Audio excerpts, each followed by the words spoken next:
ವಾರ ನಿಗದಿಯಾಗಿದೆ ಸರ್ ಸಚಿವ ಸ್ಥಾನ. ಮಂಡ್ಯ ಅಂದರೆ ಯಾವಾಗ? ಅದ 10 ದಿನದಿಂದ ಸರ್.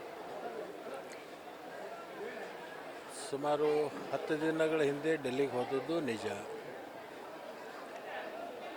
ಅಲ್ಲಿ ಕೇವಲ ಮಂತ್ರಿ ಆಗಬೇಕು ಅನ್ನೋ ಲಾಬಿ ಮಾಡಲಿಕ್ಕೆ ಹೋದದ್ದಲ್ಲ, ಬೇರೆ ಬೇರೆ ಕಾರ್ಯಗಳ ನಿಮಿತ್ತವಾಗಿ ಹೋಗಿರ್ತಕ್ಕಂಥದ್ದು. ಆ ಸಂದರ್ಭದಲ್ಲಿ ಮಾನ್ಯ ಈಗಿನ ಮುಖ್ಯಮಂತ್ರಿಗಳು ಮತ್ತು ಹಿಂದಿನ ಮುಖ್ಯಮಂತ್ರಿಗಳು ದಿಲ್ಲಿಗೆ ಬಂದಿರೋದ್ರಿಂದ ಅವರಿಗೆ ಸಹಜವಾಗಿ ಭೇಟಿ ಆಗ್ತಕ್ಕಂಥದ್ದು ನಮ್ಮ ಕರ್ತವ್ಯ ಮತ್ತು ಜವಾಬ್ದಾರಿ. ಇದನ್ನು ಭೇಟಿಯಾಗಿ ಬಂದಿದ್ದೀವಿ. ಮಂತ್ರಿಮಂಡಲ ವಿಸ್ತರಣೆ ಮಾಡಬೇಕು ಅಂತಕ್ಕಂಥದ್ದು ಎಲ್ಲರದಲ್ಲೂ ಕೂಡ ಈ ಭಾವನೆ ಇದೆ. ಕೇಂದ್ರ ಸರ್ಕಾರದಲ್ಲಿ ಈ ನೀಟ್ ವಿಷಯವಾಗಿ ಸ್ವಲ್ಪ ಪ್ರತಿಭಟನೆ ಅವು ನಡೆದಿರೋದ್ರಿಂದ ಕೇಂದ್ರದ ವರಿಷ್ಠರು ಆ ಒಂದು ಪ್ರತಿಭಟನೆಯಲ್ಲಿ ಸ್ವಲ್ಪ ಬಿಜಿ ಆಗಿರೋದ್ರಿಂದ ಅದು ಸಭೆ ಮಾಡಲಿಕ್ಕೆ ಅವಕಾಶ ಆಗಿಲ್ಲ. ಬಹುಶಃ ರವಿವಾರ ಸೋಮವಾರ ಡೆಲ್ಲಿಗೆ ಹೋಗ್ಬೋದು. ಡೆಲ್ಲಿಗೆ ಹೋಗಿ ಬಂದ ಮೇಲೆ ಕೇಂದ್ರದ ಒಪ್ಪಿಗೆಯನ್ನು ಪಡ್ಕೊಂಡು ವರಿಷ್ಠರ ಗಮನಕ್ಕೆ ತಂದು ವರಿಷ್ಠರ ಒಂದು ಸೂಚನೆ ಮೇರೆಗೆ ಮಂತ್ರಿಮಂಡಲವನ್ನು ವಿಸ್ತರಣೆಯನ್ನು ಮಾಡ್ತಾರೆ.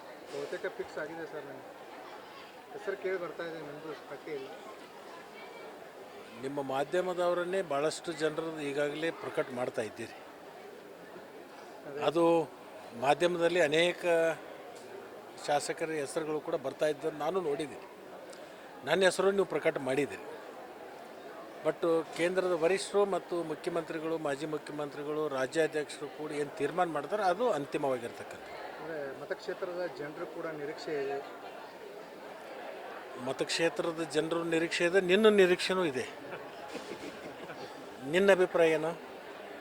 ನಮ್ಮ ಅಭಿಪ್ರಾಯ ನಡೆಯಲ್ಲ ಸರ್. ಏನು ಜನರ ಅಭಿಪ್ರಾಯ ನಮಗಾದರೆ ಚೆನ್ನಾಗಿರುತ್ತೆ ಸರ್. ನೋಡೋಣ ಕಾಯಿ ಸರ್. ಈಗ ನೀವು BJPಯಿಂದ ಕಾಂಗ್ರೆಸ್ ಬರಬೇಕಾದ್ರೆ ಕೆಲವೊಂದಿಷ್ಟು ಮಾತುಕತೆಗಳಾದವು.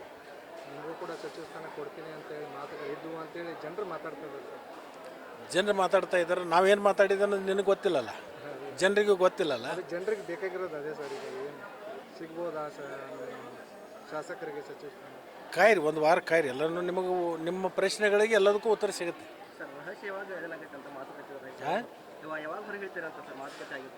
ಯಾವುದು ಸಚಿವ ಸ್ಥಾನ ಅಥವಾ ಏನು ಡಿಮ್ಯಾಂಡ್ ಮಾಡಿದರೆ ಗೌಪ್ಯವಾಗಿ ಮಾತಾಡಿದ ಗೌಪ್ಯ ಅನ್ನೋದು ಹೆಸರು ಇರುತ್ತೆ, ಅದಕ್ಕೋಸ್ಕರ ಅದು ಹೊರಗಡೆ ಹೇಳೋಕ್ಕಲ್ಲ. ಅದು ಗೌಪ್ಯ ಅನ್ನೋದ್ರ ಅರ್ಥ ಏನು? ಏನು ಗೌಪ್ಯ?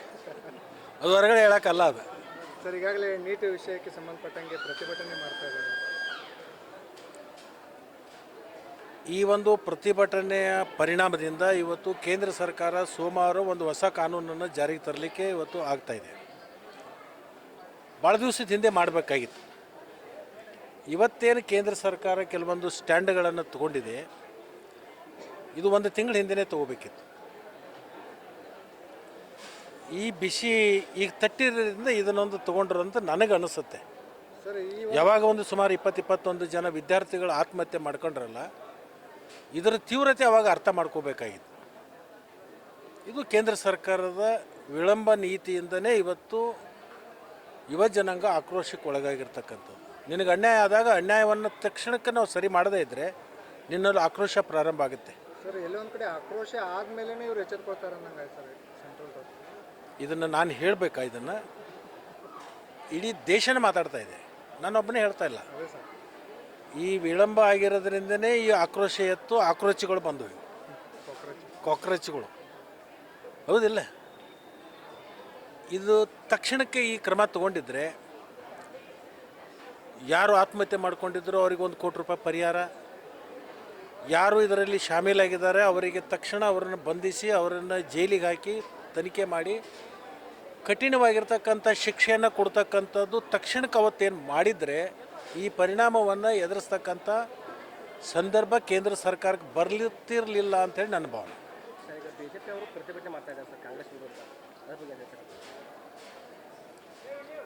ಇದನ್ನು ಏನಾದರೂ ಮಾಡಿ ದಿಕ್ಕು ಬೇರೆ ಕಡೆ ಸೆಳಿಬೇಕು ಅಂತ ಅವ್ರು ಮಾಡ್ತಾ ಇದ್ದಾರೆ, ಇಷ್ಟೇ. ಮತ್ತೇನು ಸರ್, KSಗೆ ಸಂಬಂಧಪಟ್ಟಂಗೆ 80 ಲಕ್ಷ ರೂಪಾಯಿ ಡೀಲ್ ವಿಚಾರ, ಒಂದು ಸೀಟಿಗೆ 80 ಲಕ್ಷ ರೂಪಾಯಿ ತನಿಖೆ ಪ್ರಾರಂಭ ಆಗಿದೆ. ತನಿಖೆ ಹಂತದಲ್ಲಿರುವಾಗ ನಾವು ಪ್ರತಿಕ್ರಿಯೆ ಕೊಡ್ತಕ್ಕಂಥದ್ದು ಸರಿಯಲ್ಲ. ತನಿಖೆ ಆಗಲಿ, ತನಿಖೆ ರಿಪೋರ್ಟ್ ಬಂದ ಮೇಲೆ ಅದ್ರ ಬಗ್ಗೆ ನಾವು ಪ್ರತಿಕ್ರಿಯೆ ಕೊಡೋಣ.